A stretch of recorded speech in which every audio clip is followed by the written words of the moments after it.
ফুটবলের সব খবরাখবর সবার আগে পেতে এখনই সাবস্ক্রাইব করুন এবং বেল বাটনে প্রেস করুন। ঘরের মাঠে জিতে কাজটা অনেকটাই সহজ করে রেখেছিল রিয়াল মাদ্রিদ। করিম বেনজেমার জোড়া গোলে ফিরতি পর্বেও জিরোনাকে হারিয়ে কোপা দেল রের সেমিফাইনাল নিশ্চিত করেছে ইউরোপের সফলতম ক্লাবটি।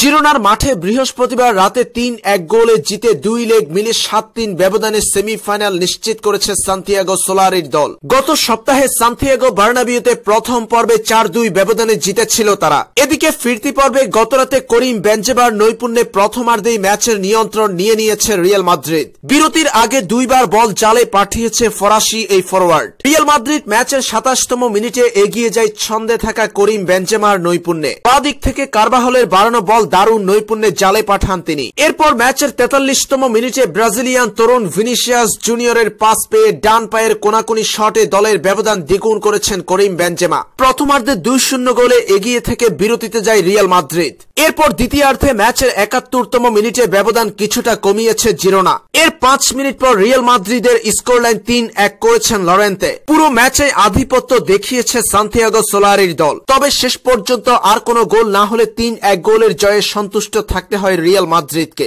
এই জয়ের মাধ্যমে কোপা দেল রের সেমিফাইনাল নিশ্চিত করল তারা।